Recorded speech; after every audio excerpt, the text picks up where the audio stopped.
Is September 1st, 2002. We're going to be hearing Mom tell us about some of the events of her parents that she remembers. So if you'll introduce them and then start going from there.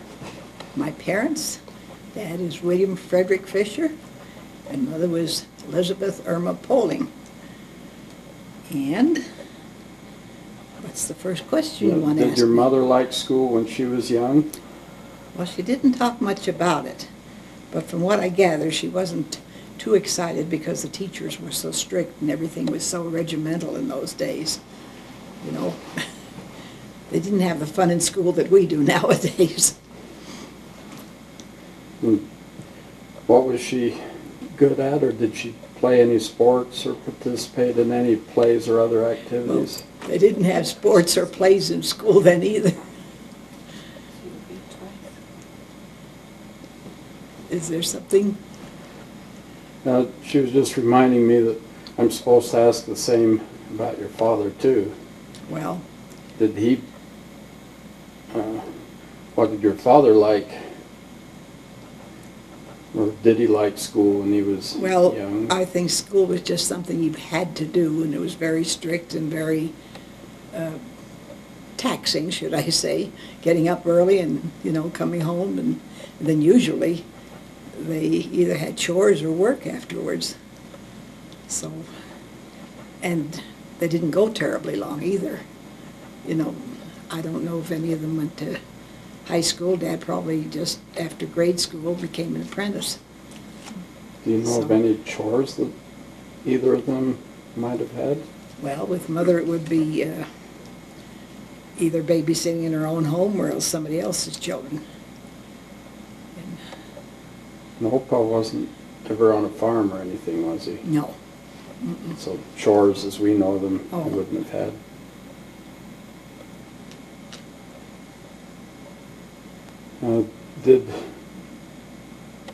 I guess neither of them talked about any sports or anything? Or instrument playing? About the only thing in sports was just throwing a ball around. I mean, they didn't have football or baseball or any of those things, you know, in Germany. At least Soccer? I even doubt that.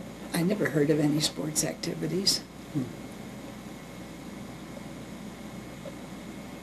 How did your parents celebrate each other's birthdays or anniversaries? Well, mainly they had friends to dinner. You know, that was always a big gathering and so on. And when you mentioned birthdays, it reminded me that my dad would always get into a tizzy on Mother's birthday, wondering what to get her. And he'd finally go to the store, and he'd always come home with towels. It seemed like he'd walk through the stores, couldn't find anything, so it'd be towels. And Mom said, well, I always knew I was going to get some nice new towels, so I didn't have to worry. But he didn't have very good imagination, I guess. What religion were your parents raised in, and did they have family prayer? They were both raised in the Lutheran faith, and they, I guess, said their individual prayers and prayers at the table, but not family prayers we know it. And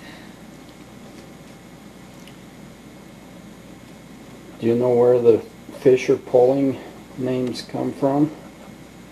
no, I really don't. I mean, Fisher is a very German name, and I think Poling may have had something to do with the Polish ancestry. It's, at least it doesn't sound German to me. It sounds more. And did either of them or both have a favorite flower or color that was important to them?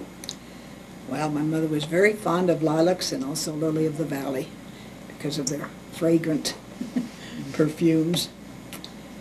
And as far as colors, don't remember Mom having any particular color, but my dad loved red, especially he liked his women to wear red. Every winter I got a red coat with a black fur collar. Well, it seemed like every winter because I outgrew them so fast, but I always wound up with a red coat.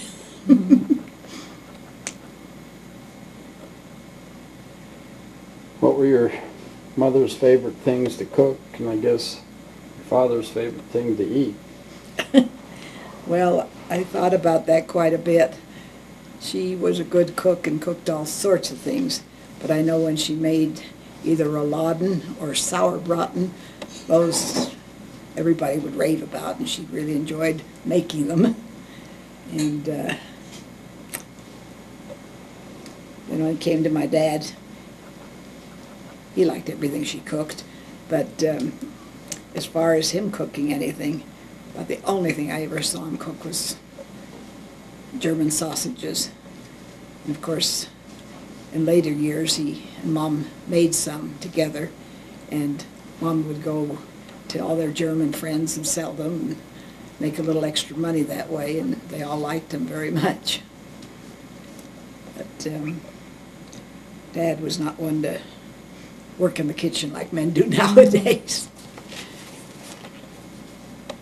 Did they have any hobbies? Not that I'm aware of. It's just work, and then, you know, the evenings would be visiting with friends or family and so on. What about the little fountains and things that Opa made? Well, is that a hobby? they or- were not exactly hobbies. They were his attempts at trying to become independent, making something. When we first came to America, first he started making fancy bird cages and selling them. But he never, you know, could produce enough and quickly enough to earn a living with it. It was just something beautiful that he did, and also with the fountains. I don't know where he got the thought of a table fountain. I'd never seen any before then. And he did make this very beautiful fountain out of copper with a different pieces to put on top, and the top piece had little teeny spouts coming out all the way around, and that went to the next tier, and that onto a bigger part. And of course, the water rotated, is that what you call it? But everybody admired it, and everybody thought, oh, you're going to make a fortune with this, but that's as far as it ever went. I kind of remember it being like a crystal ball that was red with Yeah. the... I think it was really a very expensive paperweight, and I don't know if he had a light underneath too that shone through and made it, you know, more interesting. But he had that, and he also had sort of a glass fish or something. He had several different things that you could put as the center of the top of the fountain. But that red one was the one I remember most, just like you do.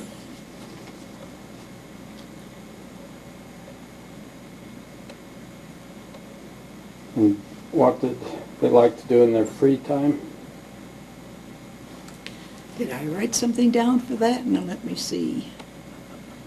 Oh, Gardening, needlework? Mom quilting? really liked to garden, especially with flowers. And she did a lot of needlework. No quilting. I don't know whether quilts were not popular in Germany because everybody had feather beds. So, but, and she loved to read, especially church books. And my dad, oh, he loved going to the zoo. I think that was his favorite outing. And he took me almost every single week to the zoo. And of course, living in New York, we went to the beach a lot too. And Did you ever go to the zoo in Germany? no, don't even know if we had one in that town. I doubt it very much. But over here, the zoo was almost a weekly outing. And Of course, he always liked to buy me a hot dog or something interesting when we were there. But he really did like animals. And as far as my dad, I don't know whether you could call storytelling a hobby, but boy, he was a good storyteller. For years, I thought he had actually gone to Africa and caught lions and tigers and all these interesting things, monkeys, and he would tell me the most fantastic stories about his adventures there. It wasn't until I was quite grown up that I found out he'd never seen Africa. But he made it so real. I don't know where he got all the stories from, because I don't remember seeing any books about Africa around ever. So either he had a very good imagination or... But, Did your parents like to listen to the radio? yes, and especially the Tabernacle Choir. They just thought it was so wonderful to think that they were hearing something from that distance away, and, you know, hearing it just as though it's right in the room with you. That, well, it almost seemed like, well, it was a miracle in those days, whoever discovered the radio and made it work. And Dad particularly liked to listen to German music like Strauss waltzes and things of that nature. And now, was Sousa, I know he was American, but was he German originally? Sounds like it. He loved those Sousa marches. That was something that really got his blood going. I'm quite sure he was. Uh-huh. You remember when they got their first radio? Well, glad you asked the right question. That was in 1925. I think we were the first ones in our neighborhood that had one. And the reason we got it was because of my brother. Both my brothers were interested in anything electronic. Well, of course, my dad was too, for that matter, being an electrician. But when they brought home that first radio, that was really something. Did they talk about any pets that they had had when they were young, or even in their later lives? I don't think my dad ever had a pet. And the only pet Mother ever had was a white mouse. And that was not bought at a pet shop. When his father married again, Mother was 13, and she was sent to another family to be a mother's helper. She had to help with the children and cleaning the house and so on. And her room was an attic room. And in that attic room, there was this white mouse. And Mom made a friend out of it, and it became a real pet. A white one? Uh-huh. I guess it was an albino or something, but she said that was the only thing she had that really loved her, you know. So that was her pet. Of course, later on, when I was very tiny, my dad got a very small dog. I imagine it was a Chihuahua, because, well, you could hold it in your hands, you know, just a little thing. And it was supposed to be a present for me, but it became Mother's dog. And she was really fond of that, and she named it Dolly. So after that, we had other dogs that were called Dolly, too. But, Did your parents like to read, or do you remember any special books? well, they both liked to read. I mean, of course, newspaper was a must, and then church books, and I guess they did quite a bit of reading, because they both enjoyed it. And then they had German periodicals that, you know, came to the house. I guess one was called Der Stern. That would have been church, wouldn't it? Yeah. Uh-huh. So,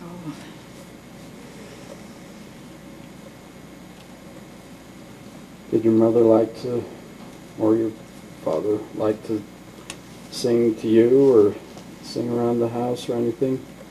Remember Well, any special songs? my thing here says, did your mother like to read to you? And yes, she did, and that was mostly Bible stories, because her sister gave me a book of Bible stories when we left Germany as a parting gift, and I loved the illustrations in it, and then she'd read each story to me, and after a while I'd been read the same stories over and over. I'd keep asking for particular ones, and I think I knew them backwards in German. But that was the main thing I remember her reading to me. After that, I did most of my own reading when I got a little bit older. And were they very good backwards? Yeah, especially when the whale swallowed, Jonah swallowed the whale instead. But I don't remember my dad, reading anything in particular to me. He might have discussed some of the things he had read, but never actually reading to me. About the singing? Yes, she sang. The song I remember most is Brahms' Lullaby. And I think I still sang that to some of my children in German, because I didn't know the words in English at the time. And I guess Mother's favorite song was Silent Night.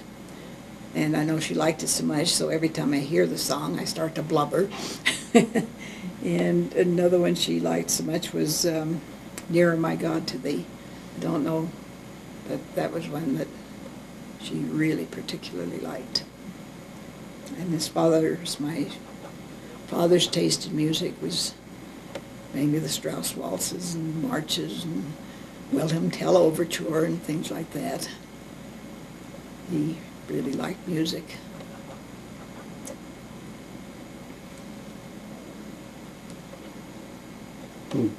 Did your parents ever learn to drive or anything? No, neither one of them never owned a car. And my brothers, of course, I remember Walter's car. It was a silver gray Duesenberg, and it had those isinglass curtains that you'd snap on. Usually the curtains were down and the breezes just went through, but if it got rainy or something, then you'd snap these things up. You could see through them, and it wasn't really glass. It was almost like a plastic. They called it isinglass, I don't know. But it was pretty jazzy. Did your parents ever teach you to ride a bike, or what's your experience with that? No, they didn't, but my girlfriend did. And I was so proud of myself. I came zipping around the corner of the house into their door and went in, I can ride a bike, I can ride a bike. And Mother said, no, you don't. She didn't want me on a bike because she had worked in the hospital for a while, and most of the accidents that came in were bikes hitting bikes, or there were a few cars then, but not very many. It was mostly bikes hitting bikes, or people just falling off bikes and breaking things, and she didn't want that to happen to me. So she said, please don't ride a bike anymore. So I didn't, but they got me a little scooter, and that was a lot of fun. Dad kept it well oiled, the wheels, so that it really went fast. I could have probably broken my neck just as easily on it. What were your parents' reaction to living in the U.S. when they got here? They both really loved it. And I remember as the boat was approaching the shore, we could see the Statue of Liberty, from quite a distance. And all the people crowded to that side of the boat, pointing to it. Look, there's the Statue of Liberty. Everybody was so excited about it. Mother cried. Don't remember Dad's reaction, but I remember how emotional she was about it, so I thought it must be something pretty special. But didn't have any meaning to a 5-year-old. I didn't know what it was all about till many years later. And they did enjoy, living in the United States. Were there any special things that they liked or disliked about living here? Well, some of the food was foreign to them. And they missed a lot of especially the German sausages. That's why he tried making his own and finally got a recipe from Germany, and so he was able to make it. But they liked the pastries here and the rolls. And oh, my tummy's growling. Tell it to be quiet. Is that going to be recorded too? That's what I get for eating your, what do you call them? Navajo tacos. Navajo tacos. So, oh, I know. One thing Dad complained about, he said you're never able to get the same thing twice in the United States because they keep coming out with new stuff. Every time he'd find something that he really liked, a tool or a little gadget or something, then when he'd go back to the store, they didn't have them anymore. They'd have something else. But You may have covered this enough, but did your parents like to listen to music, or what type? And we always had music in the home. We had a Victrola before we had the radio. It was records and so on, and music box. We always had some kind of music in the home. And then soon a piano, so. did they have any pet peeves? I really tried to think of some, but I don't remember either of them, complaining about anything. Maybe I've just forgotten. It's nice to forget the bad things. Do you remember them ever liking to spend much time playing cards or board games or things like that? I think they used to play some card games with their friends. They never gambled. It was just, for fun. And board games, I think checkers, they liked playing that. And of course the other board games that I remember didn't come into existence till I was quite a bit older than that. Like Monopoly and those things, they didn't have anything like that. What were some of the favorite sounds that were around your house that you remember? Oh, that was a hard one for me. The noises? Or Well, I was trying to think of favorite sounds, and I remember that old music box we had that had metal records with the little prongs sticking down to make the music. As it would go over these. And type of music box? yeah, but the records were about that big. They were humongous. And it sounded really pretty, though. And there again, it was mainly waltzes and marches and things of that.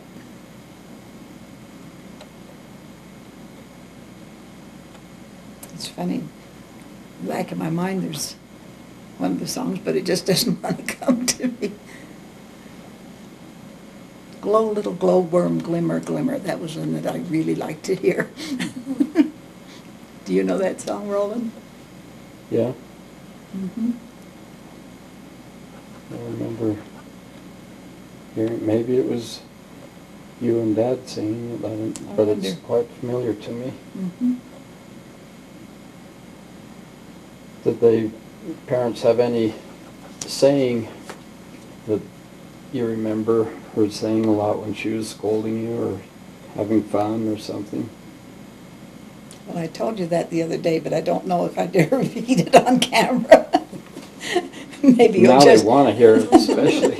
Well, maybe you'll have to tell your children. Oh. Is it too gross for the No, that's... Well, my mother, I hardly ever remember either one of them really scolding me. I mean, I was corrected and things like that, but I was never really scolded. And I guess I must have gotten on Mother's nerves pretty badly this one day, because I'd keep saying, what can I do now? I didn't say I was bored, but I keep saying, oh, what should I do now?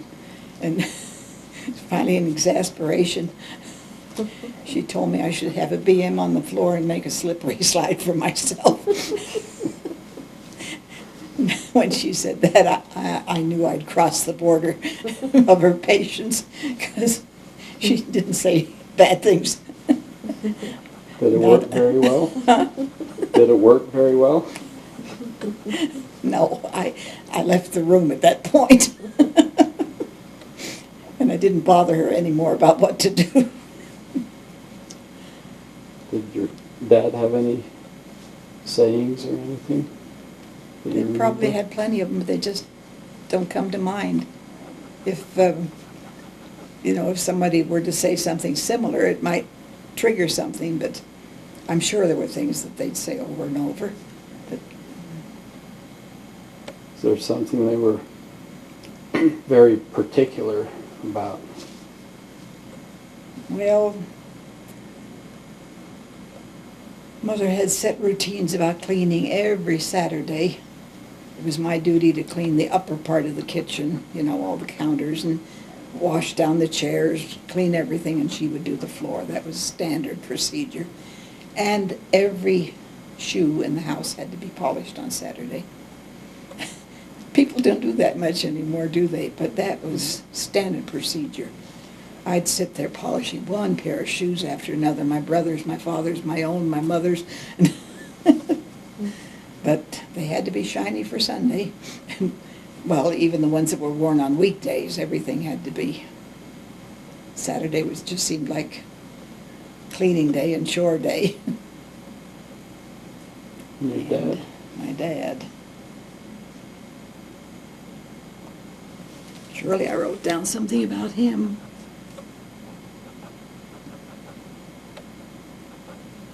Oh, aluminum pots was another one of my mother's things. She had, from Germany, she brought these pots, great big ones, down to the smaller sizes, and they had to be polished with steel wool until they just shone like silver. She was so proud of her pots. Nobody ever saw a black bottom or anything on her pots. But no, I can't find anything about my dad. Oh, my dad was very particular about squeaks. If anything squeaked, he'd run for the oil can. And all his tools had to be kept just in tip-top condition. Everything had to be just as sharp as possible and as shiny and clean. And he was a fuss budget about his tools. Do you remember any going shopping with them or any experiences with your parents on that? Well, not real experiences, but both Mom and Dad did teach me how to shop. Oh, what would you say it? To evaluate what's a good buy and what isn't.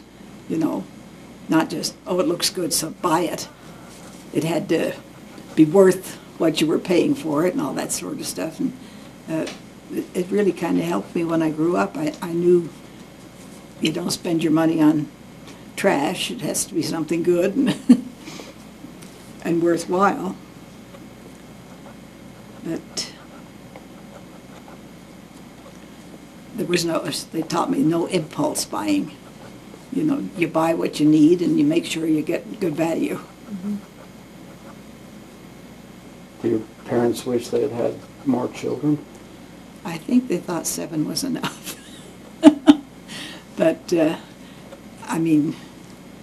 if more had come, they would have been very welcome, but Mother was, I guess, lucky. I don't know if she was lucky to have me, but they didn't expect me, because after they'd, been married 5 years and no children had come, when I came, it was quite a surprise, and they were very happy. Do you remember hearing about what your mother's father did for a living, and also your father's father? I don't know what Mother's father did, but he must have been fairly well off, because he lived in, well, from the pictures it doesn't look like a fancy house, but for those days, you know, it was considered a nice home, and I always heard that he had means, but I never knew what his profession was. One of, I don't even know if he had any brothers and sisters. It's strange. But my dad's father was a brick mason, and one of his sons, father's brother, must have followed in that profession, because I can remember father saying that he was quite a big man, tall and so on, and very strong, and he'd carry these, I don't know what they're made out of, it's a stick with wood like that, and then they pile the bricks in that, and he'd have to carry them up, you know, up the ladder and so on, and Dad would admire himself for how strong he was and how well he did his work.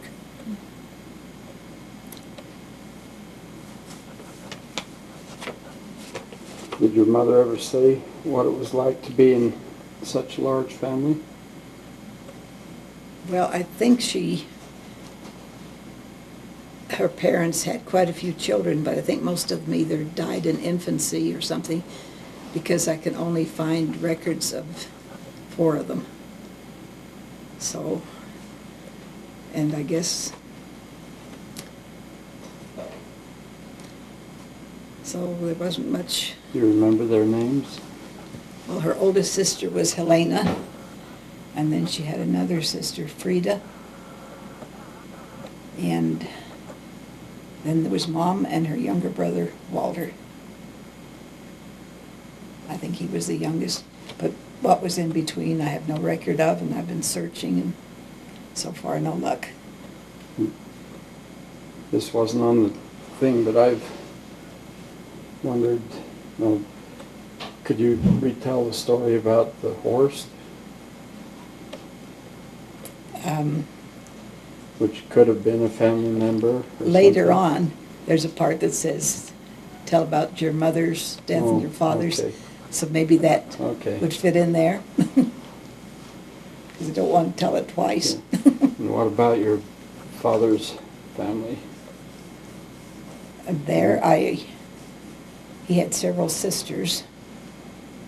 I'd have to look up their names. Martha, and their names escape me, and all I know is this is one brother who must have been quite a bit taller than my dad.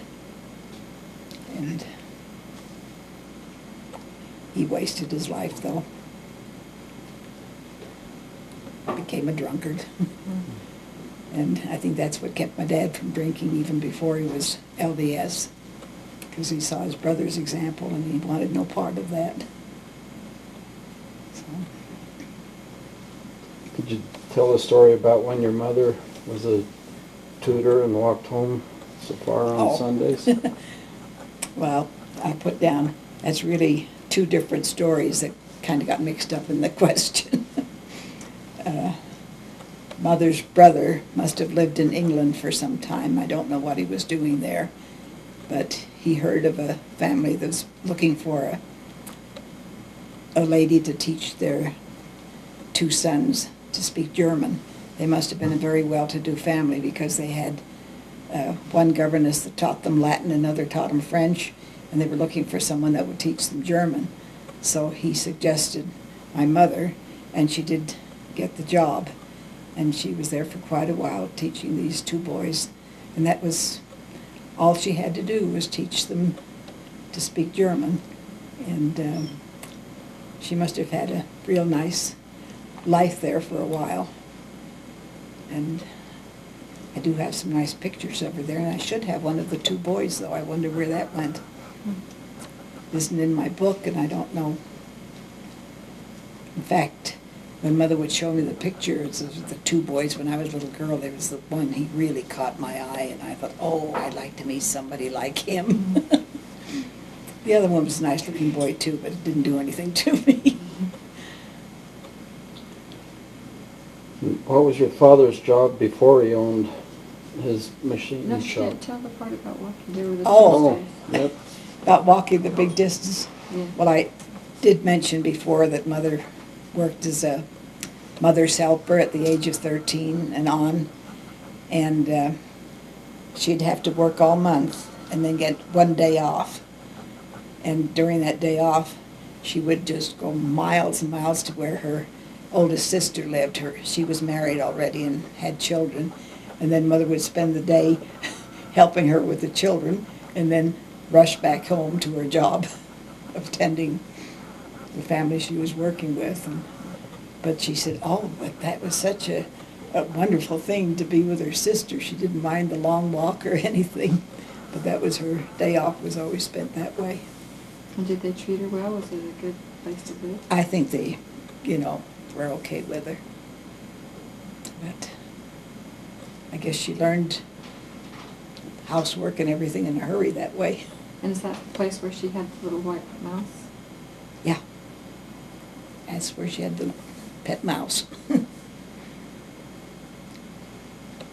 Do you remember anything about your father's job before he started the machine shop? Electric motor? Evidently, it was in his same line of work. He was always electrician, machinist, and he had jobs in different places in Germany. One was in Köln, and that's where he met Mother. But that's comes later. But I think that's all he ever worked at. He was probably an apprentice for quite a few years to get as far as he did with his knowledge of electricity and motors and so on, but he really was good at it. Do you remember anything about appliances or furniture, things like that in your home before you came to America? Well, the plumbing, the only source of water was a little sink out in the hallway before you entered our home. Ours was upstairs, it was a big home, and it used to be 4 apartments, 2 downstairs and 2 on the second floor, and I think there was even sort of an attic apartment. And my parents bought that home with his factory, and out in the hallway of both, the first story and the second story and so on, there was a sink with water. But in the kitchen, I don't know whether they washed the dishes in buckets or whatever they did, but you had to bring the water in from that, heated on a coal stove. And as far as the bathroom facilities, between our house and the factory, there was a sort of a building that bridged the two of them, and that was called the wash house. The laundry was done there. It had a big stove in it to heat water, and then there were tubs for that, and then there were also tubs for bathing. So when you had a bath, you went down there to take your bath, and then you'd go back upstairs. And the outhouse was also out there. There was several cedars, but it was immaculate. I mean, it didn't seem like an outhouse because, it was all a part of this one, separate from the wash house, but still in the same building. And that's what everybody did. Yeah. And I think ours was considered quite elegant. So coming to America must have really been neat to have a bathtub and bathroom and so on. But we were well-to-do, so if we had to do with those kind of facilities, can you imagine what other people had?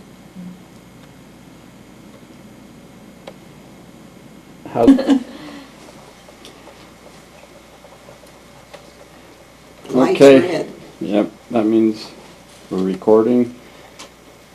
And tell us some more about what special Christmas food you enjoyed with your parents.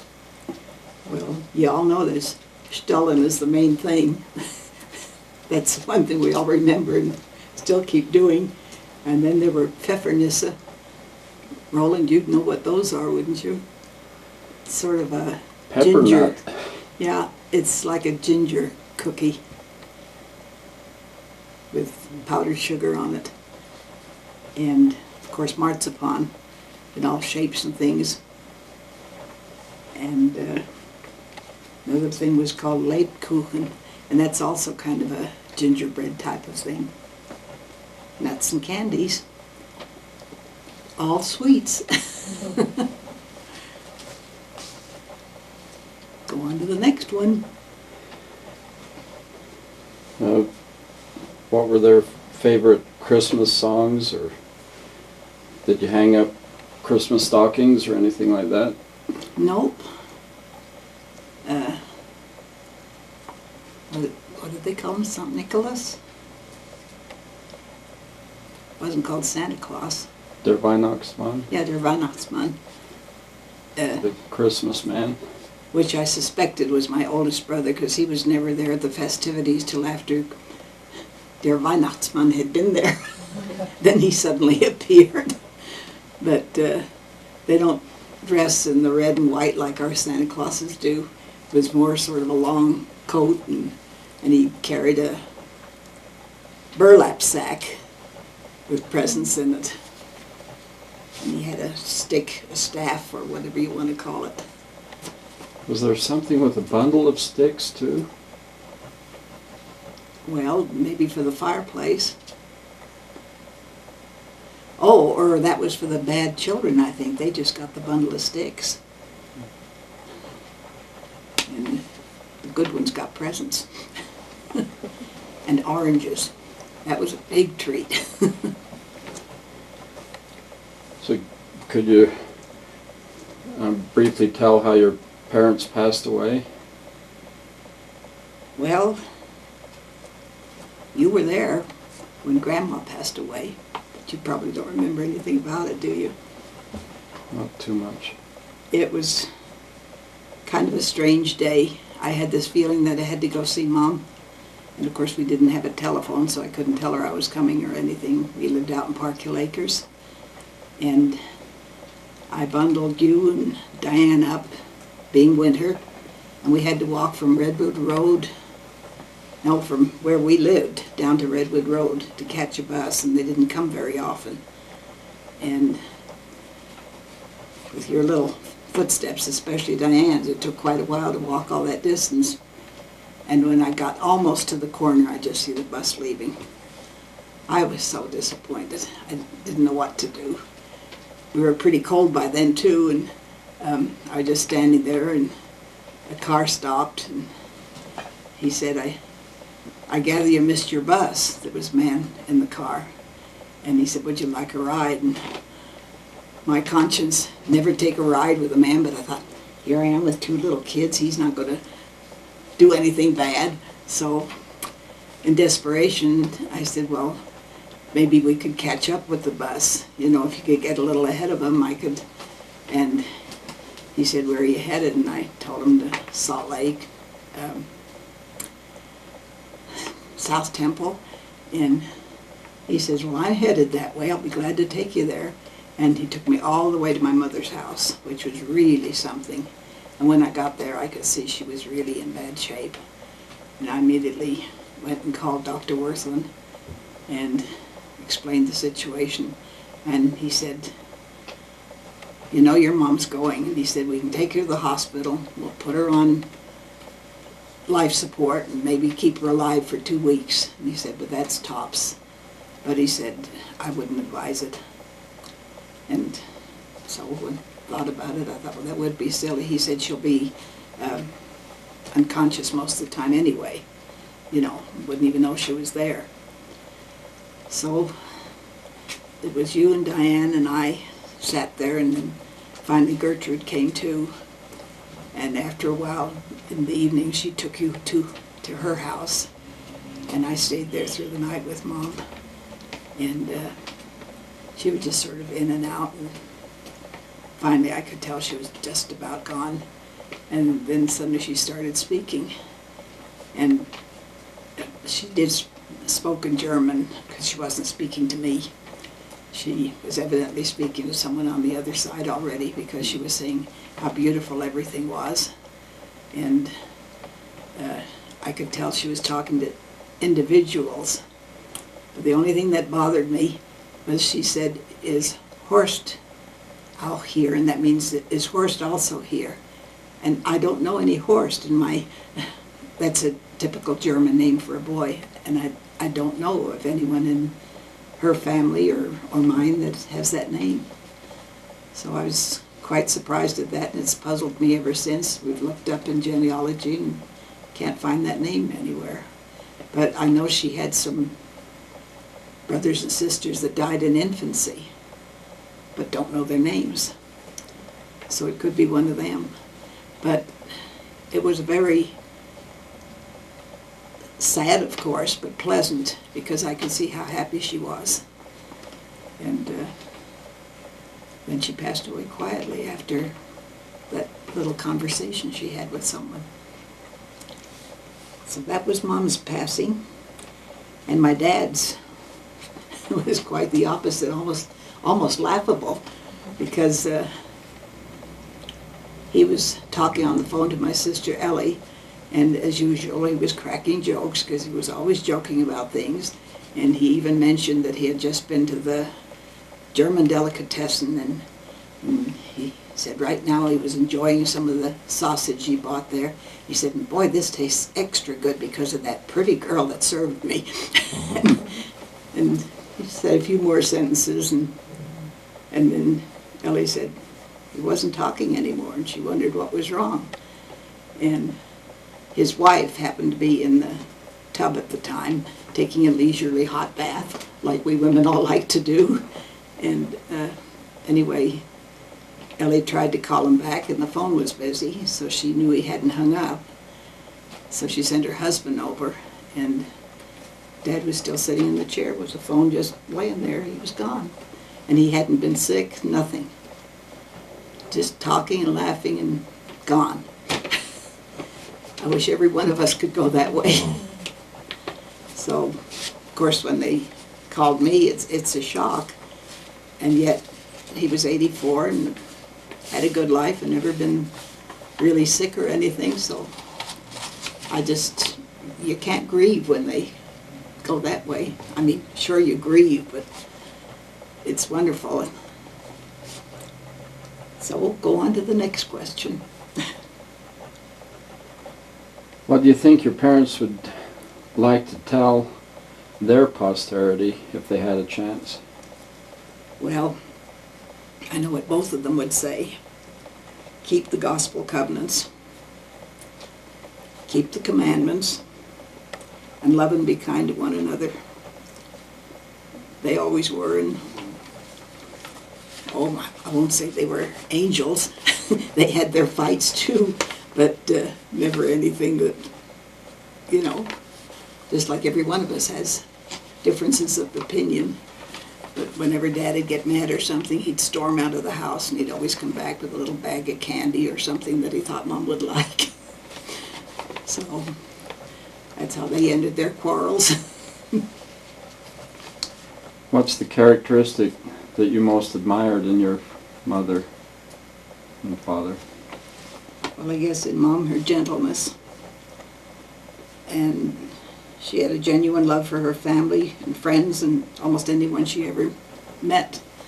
She just loved people.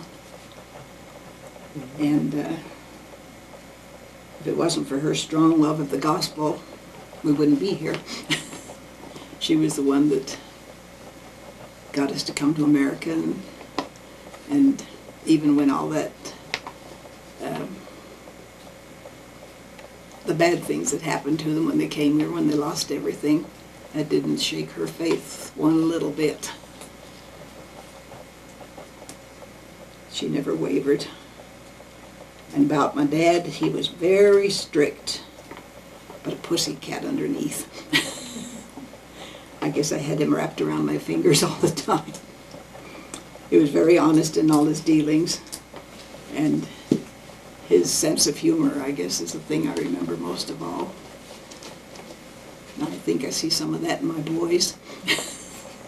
Some more than others, but he always had to make a joke about somebody or something. I mean, not disparagingly, but he was fun to be around.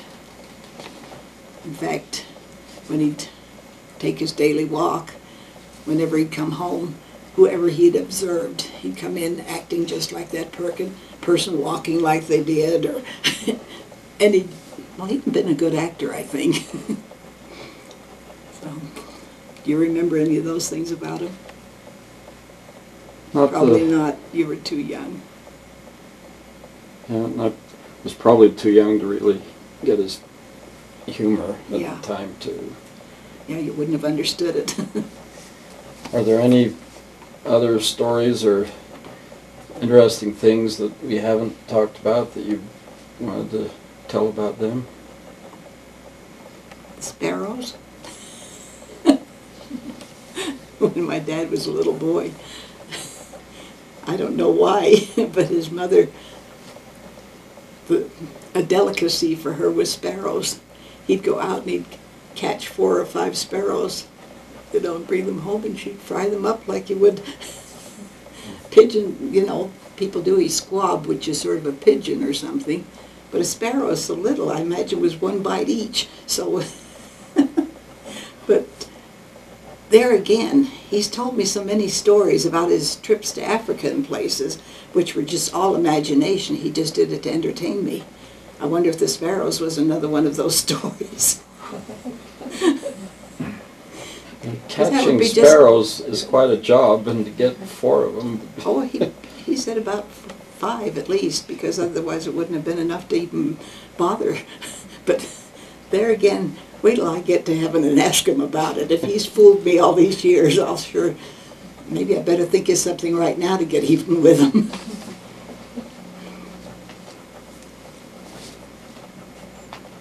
Oh, that's the end, isn't it? 3.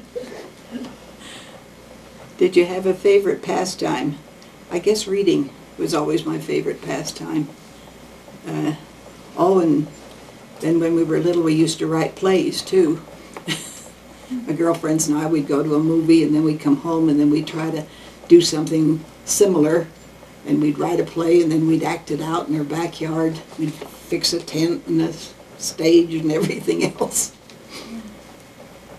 I guess all of my friends had good imaginations, too. And believe it or not, Bob, my favorite pastime as a child was miniature golf. Yes. They built one. It was on the 2nd story of a commercial building. And to me then it seemed pretty big. When I think back now, though, it probably wasn't as big as yours. And boy, whenever I could scrape together 15 cents, which seemed like a fortune back then, I was at the golf course. Black lights?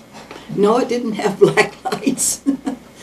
But it had a little windmill or something that I used to go through. But most of it was just very plain. But boy, I thought I was in heaven. And where did my name come from, and does it have a meaning? Not that I know of, just that it was popular about the time I was born. But I'm very lucky. They were debating between naming me Edith or Ursula. So, and now that, what is it, Okay. now it's red? Do you have any idea where it stopped? Just right there. Oh, Just what the cents, the Yeah. numbers of the cents are.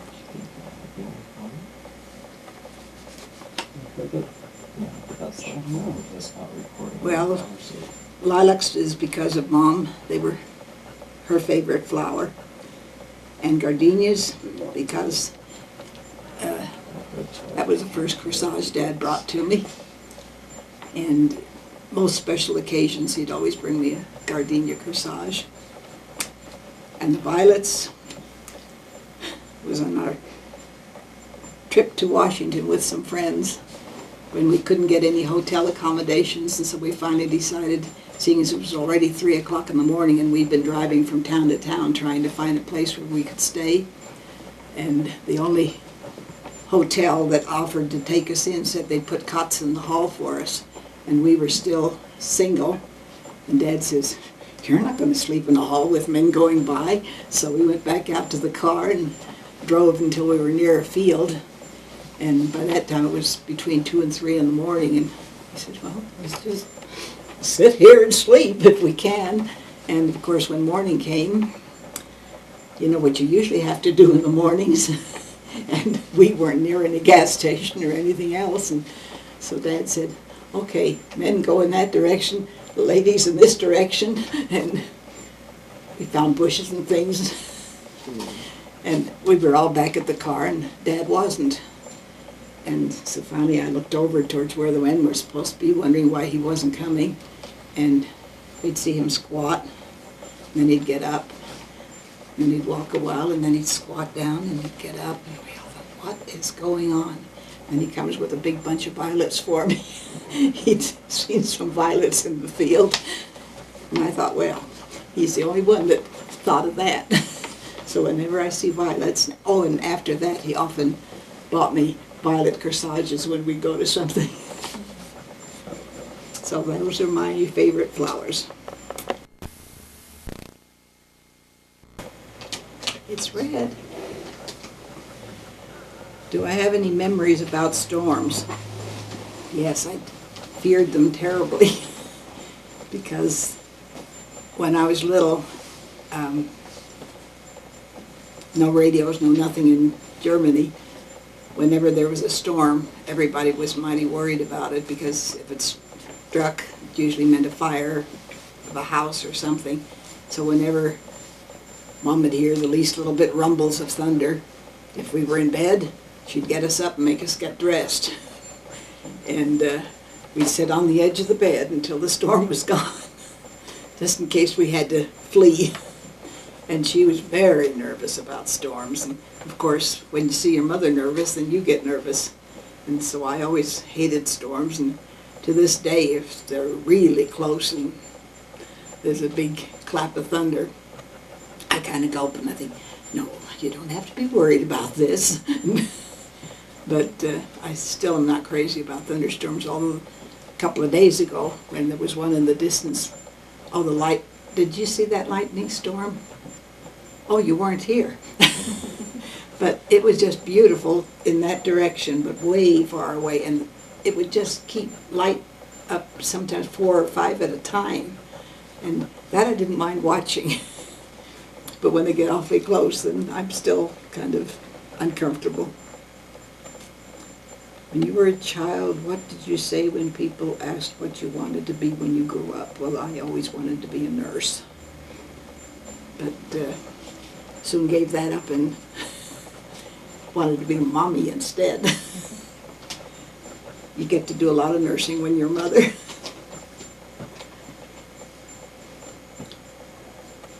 Did you have a special hideaway or playhouse? Never felt the need to be alone, so I didn't have any hideaways or playhouses. Do you remember any crazy fads?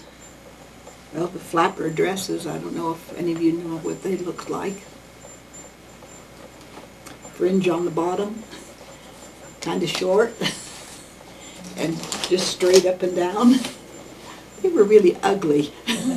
But yet when you did some of the dances that were popular then, the fringe on the bottom would sway very nicely.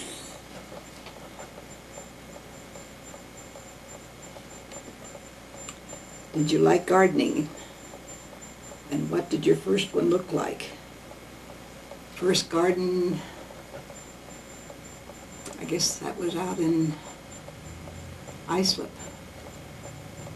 And when Dad and I had our little house out there, there was a big garden space, and we did our best. He dug it all up and we planted seeds, and A lot of it didn't grow because we didn't know much about gardening, but we did have a bumper crop of kohlrabi.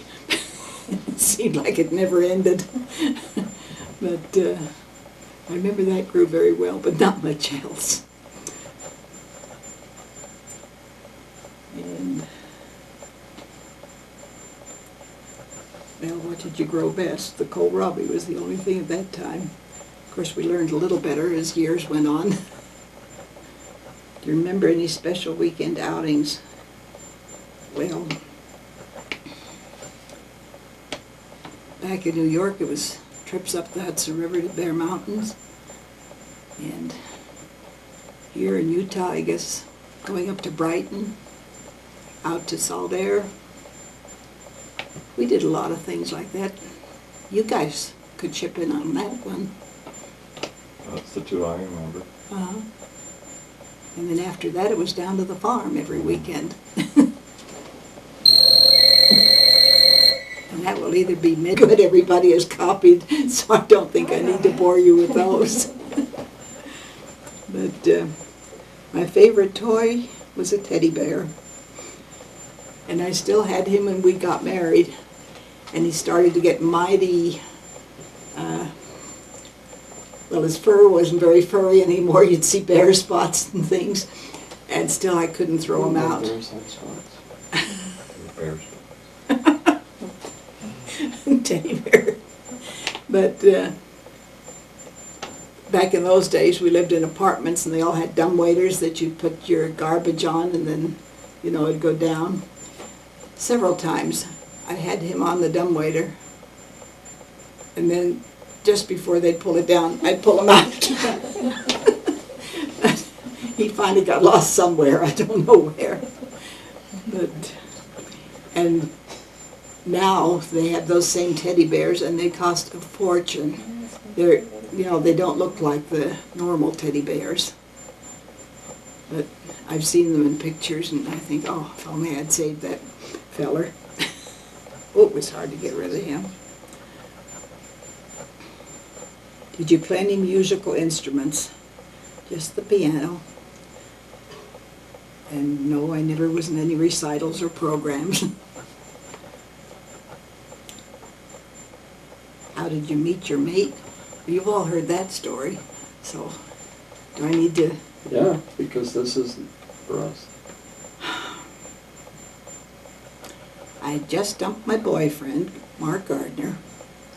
I was very depressed and going home from church feeling real sad all by my lonesome. Tell why you dumped him. Why I dumped him? Because I guess he wasn't ready for marriage and I was, and every time a girl would come from Utah, most of them came to New York to study something or other, he'd take her out for a week or two and then he'd be back to me. Then the next one would come and be the same thing. And some months later it'd be somebody else, and I finally got tired of it, especially because the last one looked a lot like me. Her first name was Bathsheba, but her last name was Fisher, and so was mine. Only she spelled it with an SH, and mine was SCH, Fisher. And that fling lasted a little bit longer.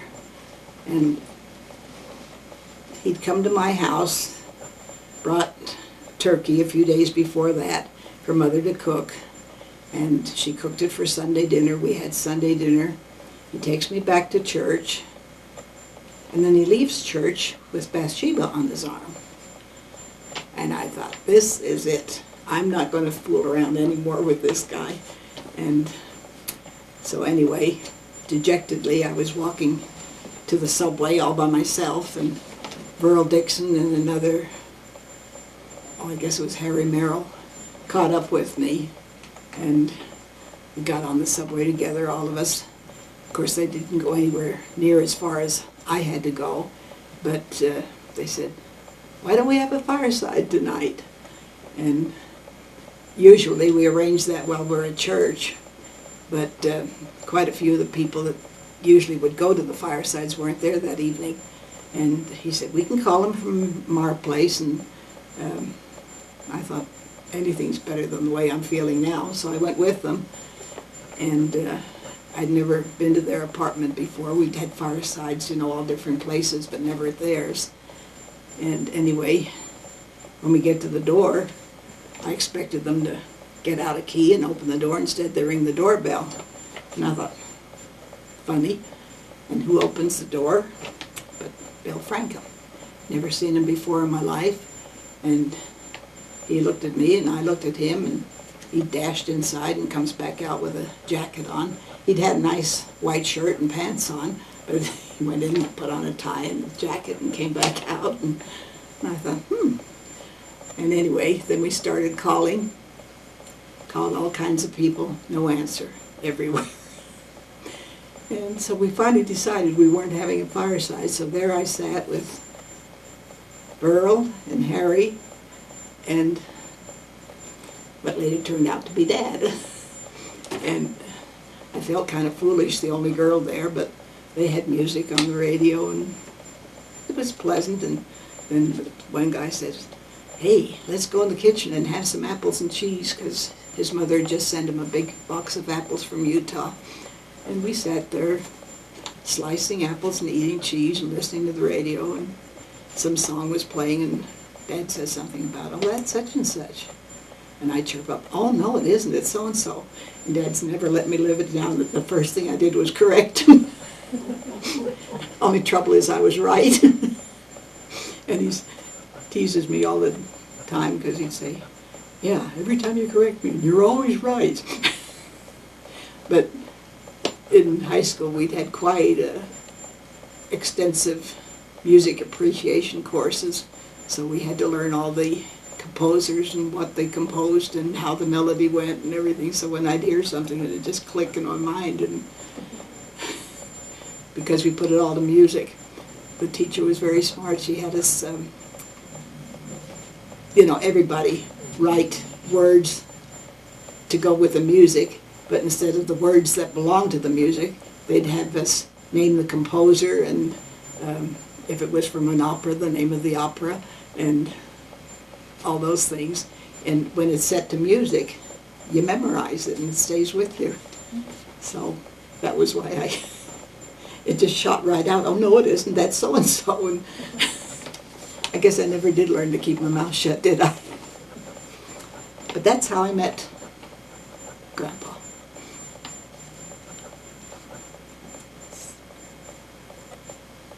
Where am I?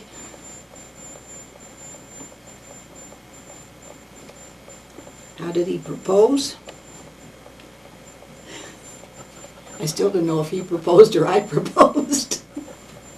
But we were at the Green and Gold Ball, and during intermission we went up on the balcony. It was a Park Vendome Hotel, and the ballroom had a big balcony surrounding where you could go upstairs just to sit and watch the dancers if you wanted to. Of course, there were no dancers, and it was intermission, and we just went up there. No one else was up there, and I guess he wanted to be up there alone. But he asked me, can you get engaged with a ring that isn't a diamond? And I said, well, of course you can. I said, you can get engaged, but you don't even need a ring. And I said, my girlfriend, who is Episcopal, her boyfriend gave her a gold chain with a gold cross on it. And that was their engagement token. So I was saying that to Dad, and next thing you know, he whips out a ring box, and it's had a jade ring in it with little pearls surrounding the jade.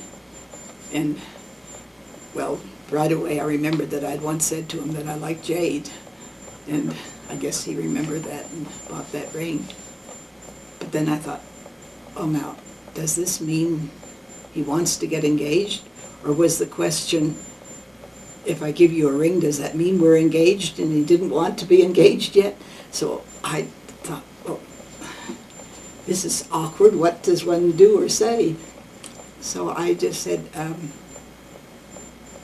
which hand do you want to put it on? And I thought that was pretty clever of me.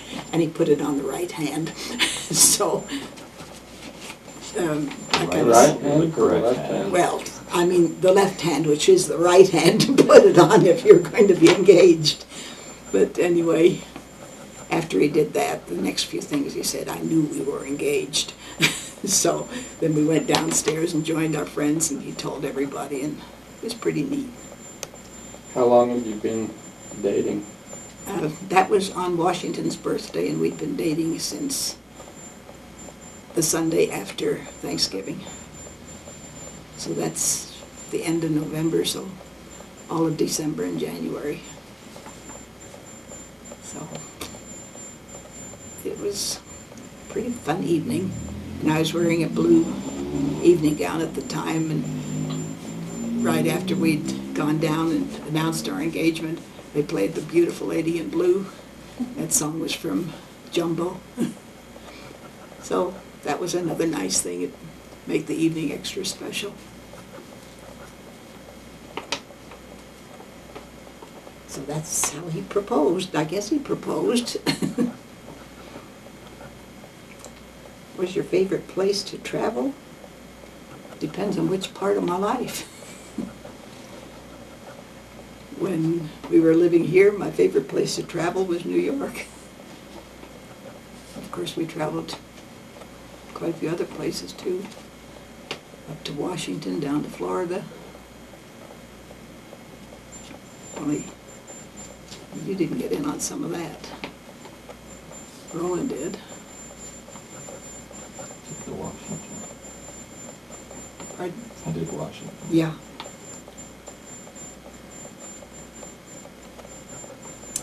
Where do you wish you had traveled to? Always wanted to go to Hawaii. Till we finally could afford it, then we didn't have the desire to anymore.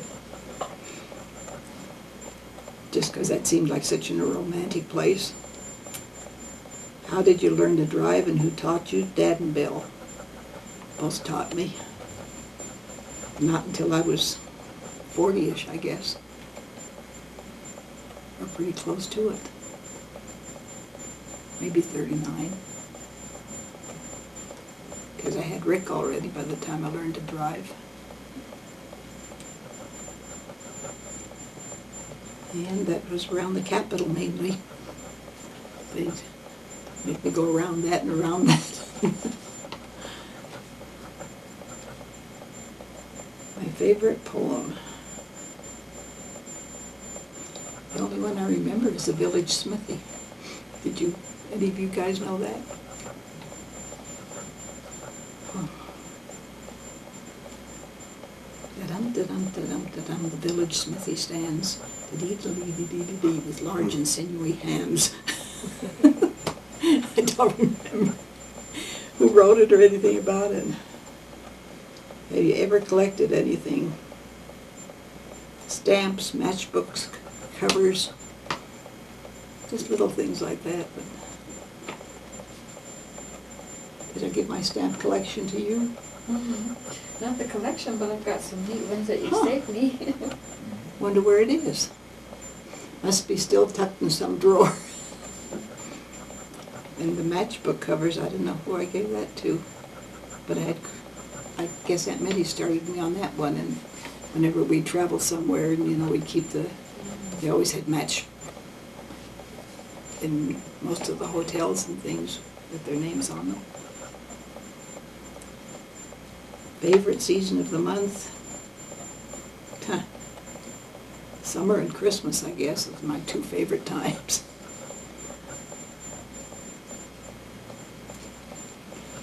Well, you guys tell me, what's my pet peeve? What irritates me the most? I don't know.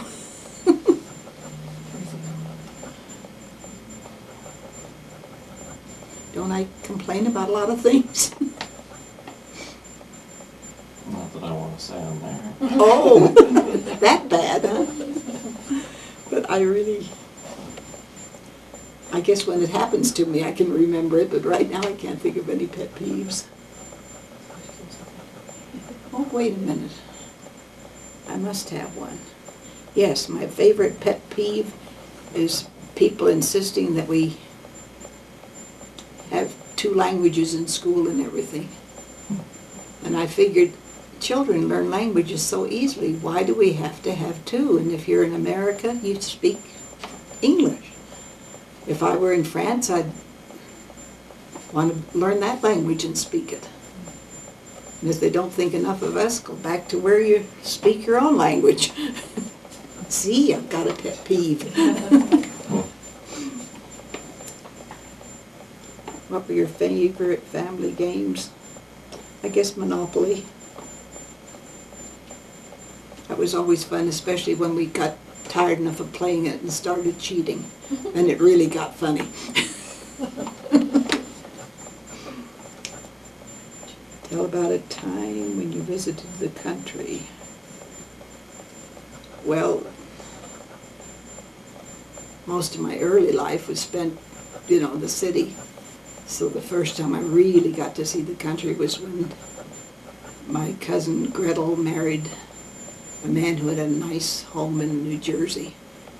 And that was really countrified then and beautiful, and we drove out there to see him. And they had all these neat, it's still red. Let's just see if it's Yeah. aimed on you. They had these neat things growing in the garden, which was really a treat to me. But after that, I guess it was out in the country, was here in Utah. Tell about a time when you visited the country. Tell about the day you first learned how to ride a bike. That was one day only a thing for me. One of my girlfriends taught me how to ride her bike, and I went running into the house, Mama, I can ride a bike. And she told me, please don't ride it again. She was so worried because she'd worked in the hospital for a while in Germany. And back there, it was mostly bicyclists, very few cars. And almost every accident that came in was a bike accident, of course. And when she saw all the injuries from it, she just didn't want me riding bikes because she could just see me breaking my arm or leg or neck or something. And so I didn't ride bikes anymore after that. I still don't know how to ride a bike. You like to swim? You all know the answer to that. I love to swim, but I'm a crummy swimmer. Where do you swim now? In my own swimming pool. Right in my basement. That's a lot of fun. Because I have it as warm as toast. So I don't have to go, ooh, when I get in. Do I like to camp?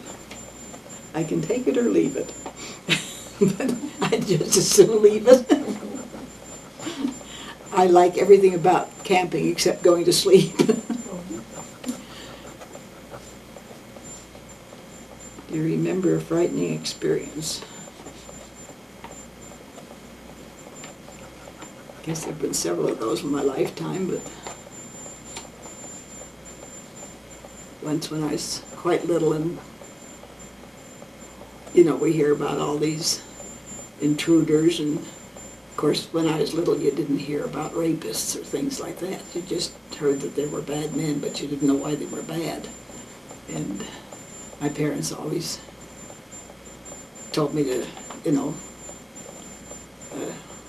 lock the doors when they left, but didn't put much meaning by that. And my girlfriend Helen and I were alone one day, and someone came to the door, and of course we opened it, and it was a guy, and he wanted to know if he was begging for food.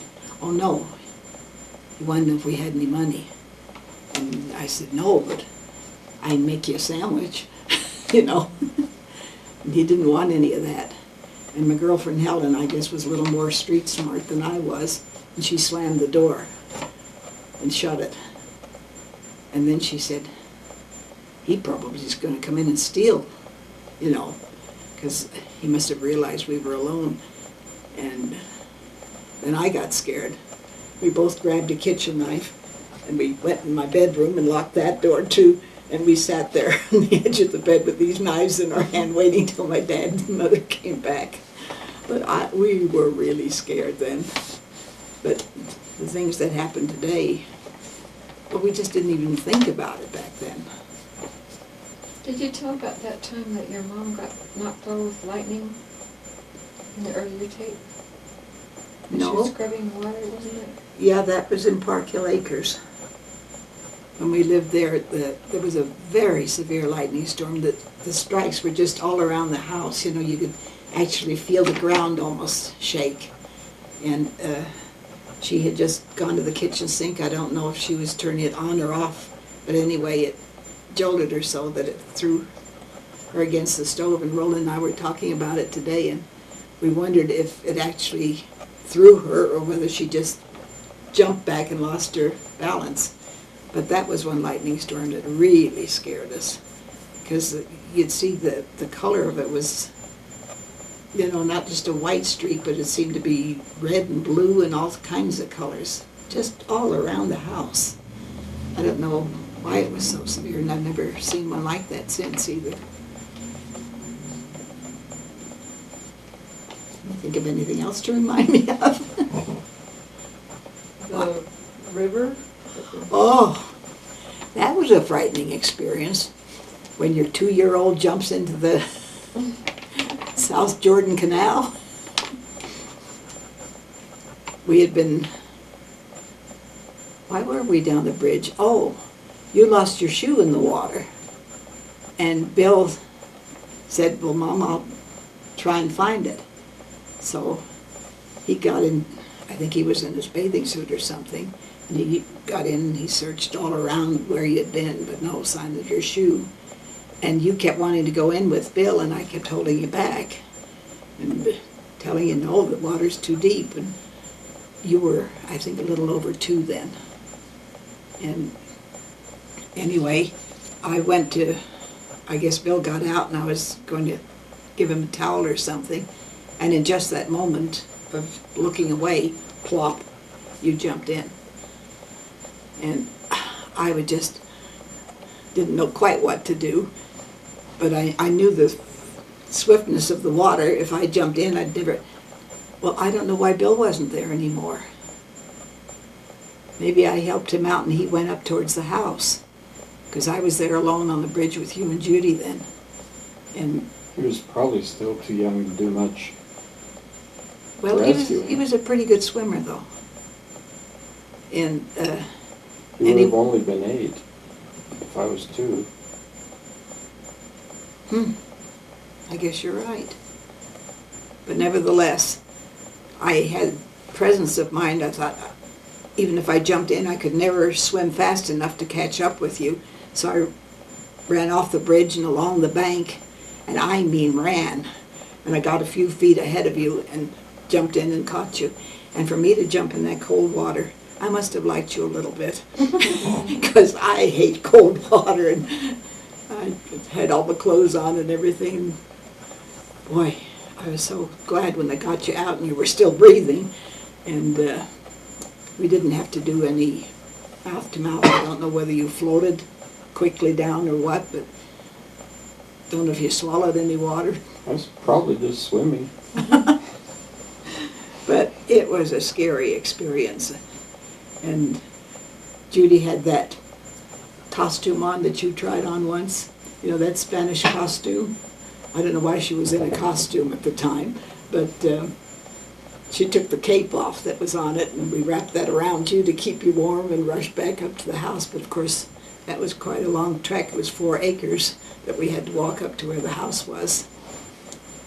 And you were okay, but for quite a few nights after that, you'd wake up with nightmares, crying and, you know, really shook up. But and after that, I'd read so many times of children drowning in irrigation canals and things, you know, they'd get caught in a culvert or something. And I thought, oh.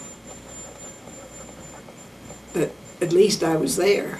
What if you toddled down to that thing and gone in by yourself? Because you'd often, you know, play outside of the house, but we had 4 whole acres there, and next thing you knew, all right, where's Roland? He'd either be down in the orchard or somewhere else, and most of the time you'd peel your clothes off. You didn't like clothes, especially shoes, but you were quite the carrot. It was hot, so why keep them on, you know? I look good. Well, and no one was around. We had the whole 4 acres to ourselves, so I guess, you know, it didn't really matter. But there's still some of your clothes that we've never found. So, enough of that story. What about the one about your parents' house burning down, that extra home that burned? Cabin. Yeah, cabin.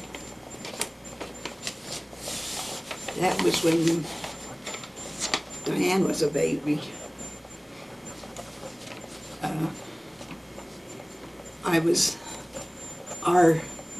The house that we added onto was to the south of my folks' cabin. There was a great big lawn separating the two of them. And my folks had gone into town. They did that quite often, walked down to the bus and then took the bus into town and spent time with my sister and things. And the bathroom window, I could look out that and see my folks' cabin. And I was shampooing my hair in the sink in the bathroom. I just happened to glance that way and I thought, that's smoke coming from the cabin. So of course I threw a towel around my head and I rushed down there, and Billy rushed with me. Dad was at work, and we could see flames in the kitchen. And I guess it was stupid of me, but I broke the window because the kitchen sink was right there, and I stuck my hand through and turned on the water and tried shooting it up to the ceiling. Well, that didn't work. And that's where the flames were, was up at the ceiling. And so my next thought was, get in there and pull out whatever you can. I knew the Christmas tree was still in there. And I thought, oh, if that catches fire, that'll really make a blaze. And I told Bill to run down to the neighbors. And that meant running all the 4 acres to where their house was. And I said, have them call the fire department. So he ran down, and I was doing all these things while I was waiting for the fire department to come and for him to come back. And I opened the door, and the Christmas tree was right there, and I grabbed it and pulled it through the thing. And I think I grabbed a little end table, because that was close. And then all of a sudden I felt the heat. It was just hitting my face, and I thought, better not try anymore. And, oh, right after I sent Bill down first, because, you know, I was washing my hair, I said, see why there's smoke coming. And he started to go in, and he came running out, and he said, Mom, I couldn't go in, it's too hot in there. And I'm so glad he didn't go in, because he could have, you know, with the door opening, it could have poofed and really burned him too. But, and then he ran down to Blake's, and I ran down to the cabin to do the rest of the thing. And it took quite a while for the fire department to get there, and by the time they got there, most of it was just, you know, there was nothing left to do. I thought there was something about someone was on the line and they didn't believe it was maybe that's one of the reasons. Yes. When Bill got there, I think they had 4 party lines then, and somebody was talking, and he said, my mom's house is on fire. And she says, oh, I've heard that one before. You know, it's just somebody trying to get the line when they're talking. And then he told Mrs. Blake, you know, the one whose phone he was using, and she got on the line. And they didn't even believe her at first. So that meant kind of a delay, but even so, I don't think the fire department could have gotten there in time to save anything. And where were your parents? In Salt Lake. Just shopping? Yeah. And I think it was an electrical fire because quite a few people in the neighborhood said there was a real surge of electricity at about that time, you know, before the fire started that morning. I don't know how they could tell. I think their lights went really awfully bright and then dim again. And I don't know whether that sparked something or my first thought was that because they had a coal stove, you know, that they cooked on, and sometimes they made a fire and, you know, sort of banked it when they were gone so it wouldn't be ice cold when they came back. But all around the stove there was nothing burned. So if it had started there, then that would have been the first thing to burn. On to something else, something more pleasant. Where are we?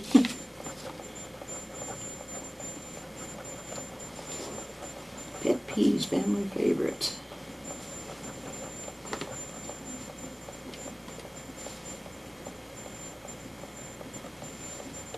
Did you ever live alone? Does that mean I personally? No. But I've learned how to do it now.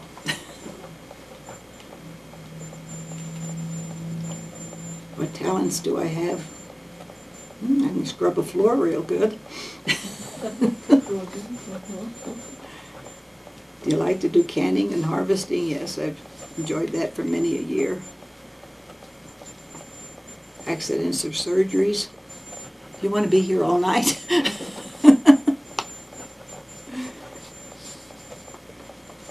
Yeah, I had a few surgeries, but nothing drastic. What were your responsibilities when you were young? Cleaning, mending, cooking. Just general chores around the house. Hobbies, I guess, quilting and reading. I do like to do that. Any special home remedies? Honey. We use that for just about everything, don't we? Just the other day I got another leaflet in the mail, you know, all this stuff I get about vitamins and stuff, and it was actually praising honey as a very good thing for wounds, and so I thought, well, it's still being used. What about Rick's? That was Rick, wasn't it, that burned his arm? And he was about, I guess, 5 or 6. He had put tomato soup, that's what he was cooking. And then when he went to get it, he tipped the handle and it spilled on his arm. And it was boiling hot. And boy, he got a bad burn there. And we put the honey on it, and oh, the second or third day it really looked awful. I thought, oh, what have I done? Is this the right thing? And because it looked so terrible. But I thought, well, I've gone this far, I'm going to keep doing it. And he really said it felt wonderful when I'd put fresh bandage on with fresh honey on it. I guess the coolness of it or something. But it took all the pain away. And it finally healed beautifully, and he doesn't have a scar or anything. And it was, this whole area was just terribly burned. So after that, and Bill, on one of his swimming escapades in the canal, when he was older, he cut off quite a good section of one of his toes. And we just wrapped that in honey, and boy, it healed beautifully. So it is, they said, antiseptic in this article I just read the other day. But it has to be pure honey, not mixed with sugar and other stuff like some of them are. No peanut butter. No, no peanut butter, or not even jelly.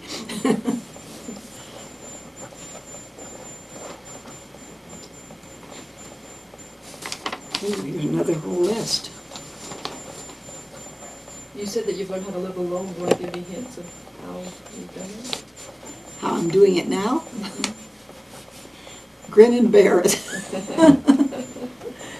No, it's strange living alone, and yet I know some ladies say that they're really nervous when they're alone, but I'm not.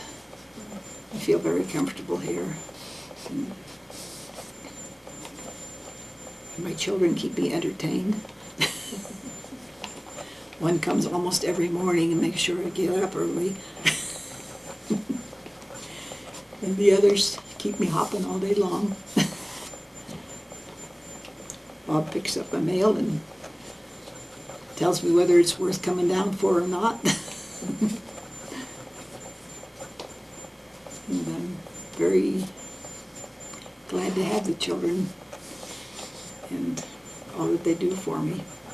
I don't think I'd be enjoying this house very much if I didn't have you guys. But it does feel good to be here with you. Whoops. Do I turn to the next one? Oh, yeah, I did. My treasured possessions. Well, number one, my family. And after that, if you want to get to the monetary things, I guess mainly it's my jewelry from Dad because of the memories, and crystal chandelier that he bought for me on one of our anniversaries. We moved that from house to house. I wonder, well, I guess this will be the last house it'll be in. It's the one I have in the bedroom. Have you ever been in a drama or play? Several. But mainly in the ones we wrote ourselves and produced. But once I was a sunflower in a play on Broadway. Just because they needed somebody that looked like a child and still had a strong enough voice to sing. It was a dance company that was putting on a production, and the children were supposed to sing as they were dancing, but of course when they're dancing they didn't have any breath left to sing with. So they got some of us girls that weren't too big so that we still looked childlike, and used us around the house that was there and put like flowers around so that our face looked like a flower. And we had to stand there and pretend to be flowers, and yet we were doing all the singing. But the best part about that, it was in one of the theaters on Broadway, and we got to use their dressing rooms, and boy, it was fun seeing what the stars had, their makeup and all just the smell of a room like that was kind of interesting. And then in Mutual and things, I was in different plays. Gilbert and Sullivan, that was another one that required a lot of singing. But that was a good production. Favorite carols and hymns. I guess Little Town of Bethlehem was my favorite carol.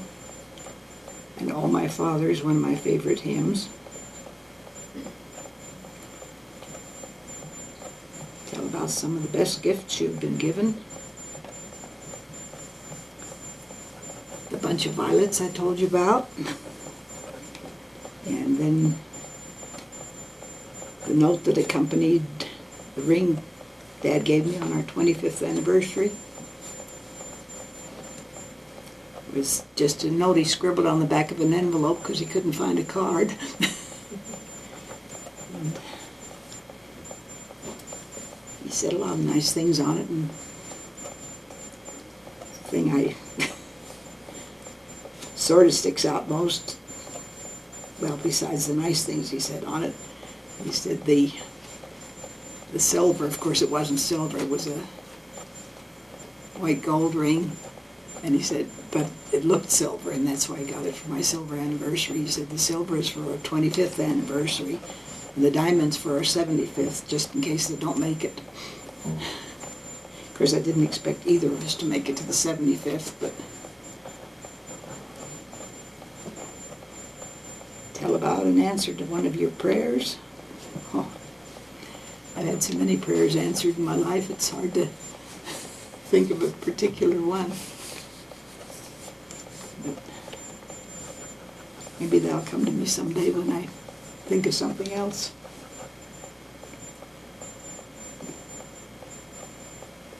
you have a favorite saying or quote? Well, I had one that I kept a card on my night table for many, many years, from the time I was a teenager, I guess. And I think it's from Shakespeare. But it said, "To thine own self be true, and then it follows as the night followeth the day, that thou canst not then be false to any man." And I thought I wanted that to be my motto. And I hope I've kept it.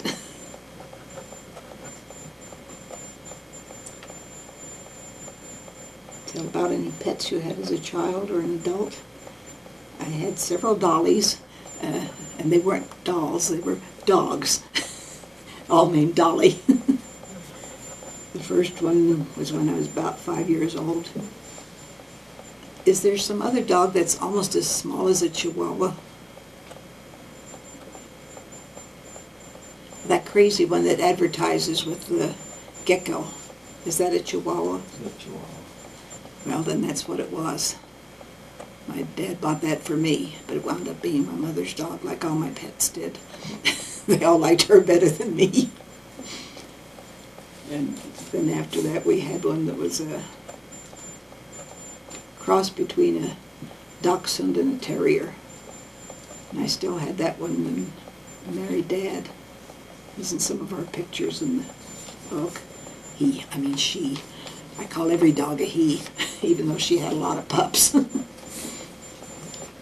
then Parkville Acres, we had Sambo and Pudge, and then the Frosties.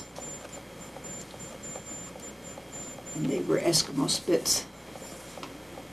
We had 2 of those. And if I'd ever have a dog again, I'd get another one like that, but I think I'd shave them. Their hair was all over everything. And we had a lot of cats. And goldfish. And mynah bird. And parakeets. And on and on and on. Oh, and a pet alligator. Had that when I was a little girl. I guess from the time I was about 7 or 8. And when it was growing a little bit bigger, my parents finally said, "I think we better take this to the zoo." But kept him in the bathtub, in between baths. Did you find it at the pet shop? I don't know, somebody gave it to me as a gift. It was just a little thing like that. Oh, it was cute. Did he get mean or anything? Why you thought you had to give him up? Or Well, just- I don't know. I guess as it was getting bigger, it probably clean up after it and so on. Maybe Mother was getting tired of scrubbing the tub every time somebody wanted to go in. I just don't know what the thing was, but they just said that he'd be happier there and convinced me.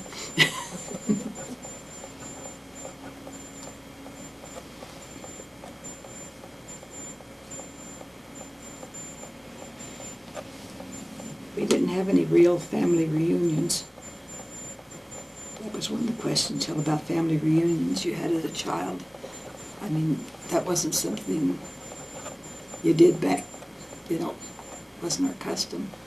But we always had a house full every weekend, family and friends, so I guess we had reunions every weekend. Do you wish you had more brothers or sisters? Well, I think it was just right. Might have been nice if I had some closer to me, but my youngest brother was about 13. Well, my youngest brothers, they were both 13 when I was born. Talents or skills, do you feel you've passed?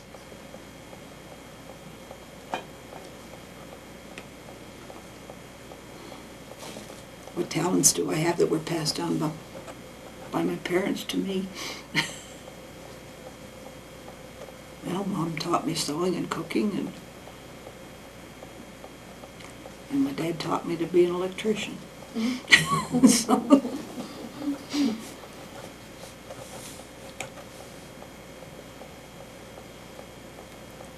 what is your secret for good health? Huh? a word of wisdom, which we don't follow exactly. But, or do we? Do I follow it good enough except for the meat part?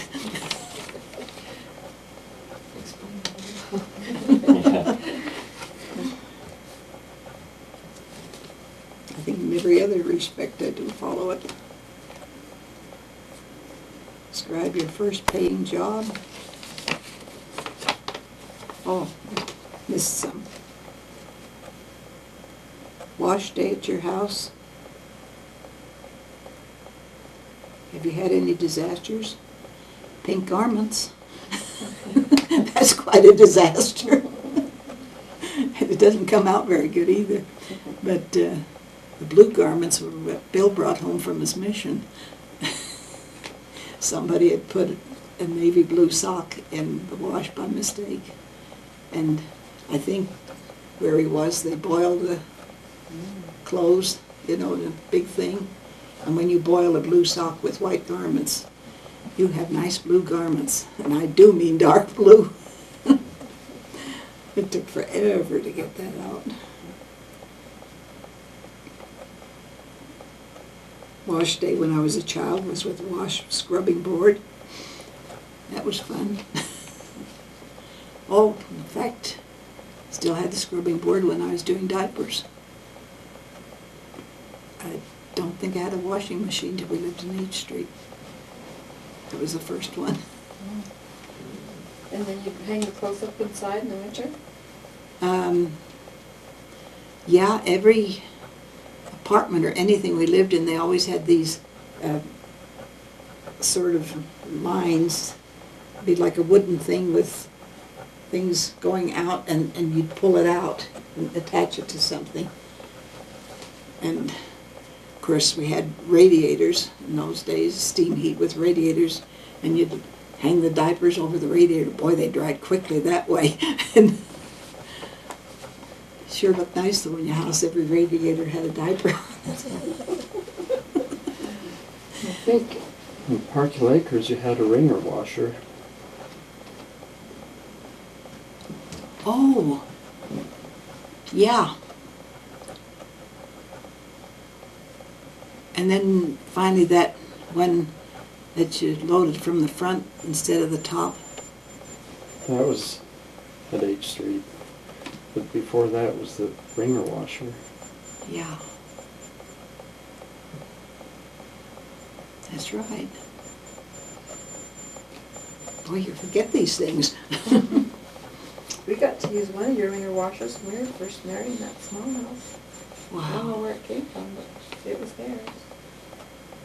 Huh.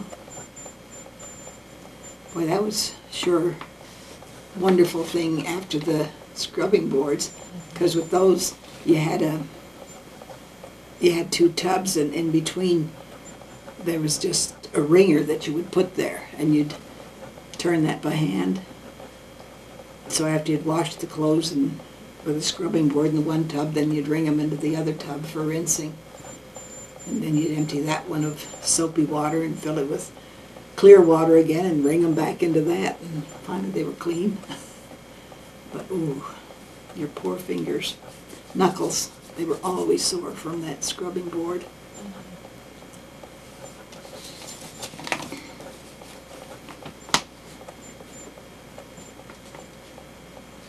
Sound from your childhood. When we lived in New York, it was the sound of the steamers. Boy, I love to hear that. Those horns, you know, when they, ooh, it was such a deep. Have you ever heard a steamer horn on a boat? Ann? That's a thrill. It's a loud, deep noise, and the Harlem River wasn't far from us, and we'd hear it, you know, from those. And what other sounds? Crickets. Do you hear those here too? And subways, boy, they have their own sound. And the ice cream man's bell. They used to have a horse-drawn wagon, and he had metal containers of ice cream surrounded by ice. and he'd ring a bell when he'd come. The kids could tell that bell. That was fun. What's the biggest mess you had to clean up that your child or siblings or others made out of mischief? Your oil paints. When Judy's David got into them. That's the worst thing I've ever cleaned up in my life. Roland was on his mission, and his box of oil paints were in his room, of course. And David and Cindy, and I think Rick, went down there to play. I don't know why. But they were playing in your room while we were upstairs yakketing, and didn't miss them for a while. And then David came upstairs. He was covered with all these different oil paints. His shoes. I took one look at him and I thought, you're up here and you look like that. What does the rest look like? All the way down the circular stair, gobs of oil paint. And I don't think we'd had the carpet more than a month or two. And through the hallway and into your room, and on your doors hadn't been varnished yet. You know, there were still the brand new doors that we had just hung. Oil paint. I was just sick. First, Judy and I took a knife and scraped what we could off the rugs. And then we took strong detergent. And luckily, these were nylon rugs. I think they were some of the first nylon rugs that came out. But we got quite a bit of it off the first day, and luckily Dad was out of town on inventory. He was to be gone 3 days. And after Judy went home with her children, and we cleaned up some of the mess, there were still all these stains all over. So the next 3 days I just kept washing it and washing and washing it. It looked okay when Dad got there. But that's the worst mess I've ever cleaned up in my whole life. And Judy said, how do you know David did it? I thought, well, either that or else the other kids painted him with it. I don't know. Because he was the only one that had it all over him. If the other kids had painted him, then they'd have had it on their hands, which they didn't. But he was just a little tyke. And I guess those oil paints were really fun. But we never were able to varnish those doors. We had to paint them because I couldn't get the color out. I remember a sewing machine mess that you... Oh, that was a mess I made. When I was pregnant with Judy. Had an old-fashioned treadle sewing machine, and the sides of them, you know, have the metal, very curly-cued. The legs of those old-fashioned sewing machines have medium designs and curly-cues in them, and then the treadle, too, is metal with sort of a filigree design and that you'd push up and down to make the machine work. And that was in our hallway between our bedroom and the bathroom. And I was so nauseated all the time that when I'd feel it coming, I'd have to make a wild dash for the bathroom. And this one time I missed. It got all over the sides of the sewing machine and things. And when you're so sick and have to clean up that mess, boy, I wondered if it was worth having babies. Yeah, that would be my next best. Only that didn't take as long as cleaning up that paint. That was just about a half-hour job, because I had to go in all those little grooves and things and clean it up.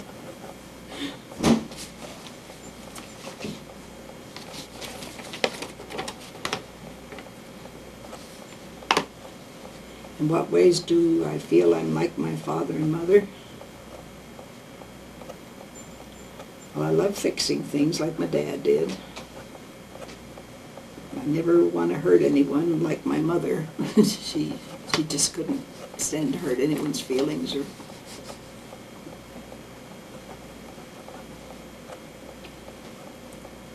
describe my first paying job. I made paper roses. Have you ever seen paper roses made out of crepe paper? Guess they don't exist anymore, do they? But they were quite pretty in those days. And I worked in a factory, and you had to make so many dozen a day. And a machine stamped out the petals, so they were given to you. But there were about 4 different shapes. One was for the center, and the next for the other petals, and then the outside ones. And you had to take the crepe paper and pull it in different directions to make them have their shape. You'd pull them this way to make the rounded shape, and then others you'd curl in the 2 tops, and then it'd sort of come to a point in the middle, the petal. And then each petal you'd wrap around the wire, the stem, and attach it with wire, and then you take the next petal and attach it, and so on. And by the end of the day, your fingers were hurting. I know in the mornings when, hey, maybe that's why my hands are killing me.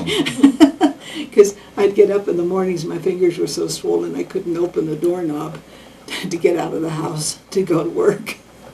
Mom would come down and open the doorknobs, and then on the subway, and finally it would subside, and it wouldn't be quite so swollen by the time I got to work. And then you start in again, and after so many weeks of it, your hands are used to it. But that was not an easy job. And boy, if you didn't do your quota, you were in trouble. I didn't work there very long because the union guys came and wanted us to join the union. And most of us didn't want to, so we said no. And then one day when we were leaving work, they were waiting down there, quite a bunch of them. And one would come from each side, and they'd grab your arms, and they marched you to the union place to make you want to sign up. And I still didn't do it. I went home and told Mom about it, and she said, "You're not going back to work anymore." So I didn't. How old were you? 16 going on 17. That was How much when- would you have earned? Do you remember a day? It was about $5 a week. So it was, well, it was less than $1 a day because you had to work half a day Saturdays too. But it was right after that that Mom arranged for me to go to Utah and visit Gertrude. I guess she wanted to get me out of that. You know, she was hoping I'd find a good Mormon boy out here, which didn't work. Yeah, I was 17 by then. So that was my first job. We're almost done. The most serious illness I've ever had. Well, I've had several of them, but I think that 10 weeks was my worst, wasn't it? When you brought me down here in your motorhome, and still don't know what I had. I even wonder, could that have been hantavirus? I mean, back then you didn't hear about hantavirus, but I think hantavirus gets them pretty sick real quick, and then they either die or don't. But I don't know. well, I was almost dead. And I mean, the fact that, well, when they took the blood test, they wouldn't have been looking for hantavirus, you know, when they did my blood test. And they couldn't find, you know, anything to blame it on. But I know remember we had all that extra grass seed stored in the garage. And, oh, we got a lot of mice in there because of that. And I'd cleaned that out not long before. So who knows? because it just came on so quickly and no reason at all.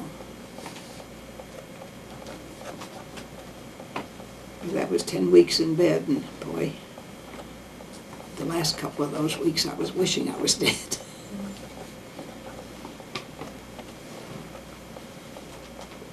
When and where I learned to drive the car, I think we covered that.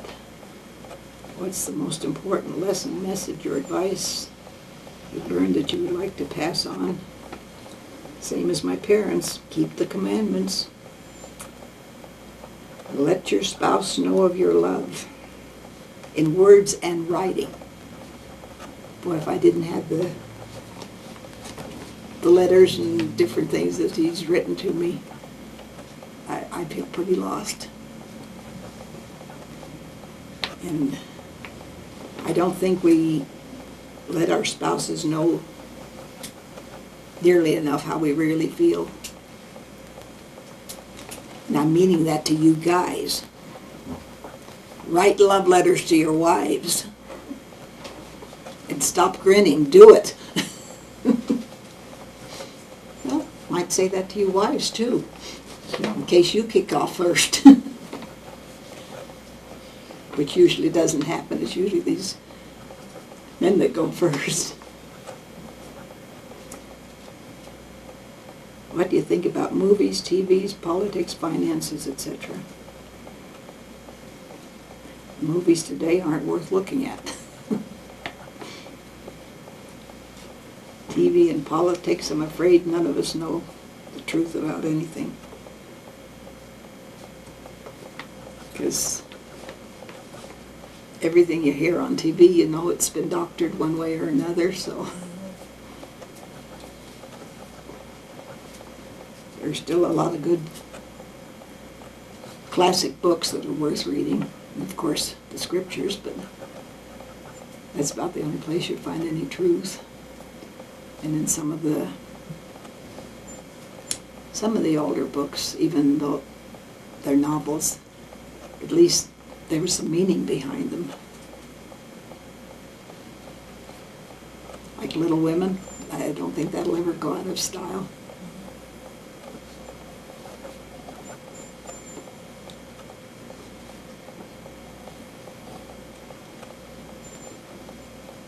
Household chores, I've told you about those. Describe your favorite dress or outfit as a child or youth. That cute little dirndl dress I had on when I was 3 years old. I think that was pretty neat. Favorite childhood games. Kids don't play games like this anymore. When I read this, I remembered points. Of course, there were a lot of apartment houses where we were, and you always have the brick foundation that would come up about that high. I mean, not brick, that would be cement. And then there'd be a little ledge, and then the brick would go on up. And we'd stand at a distance away from the building, and we'd try to hit that ledge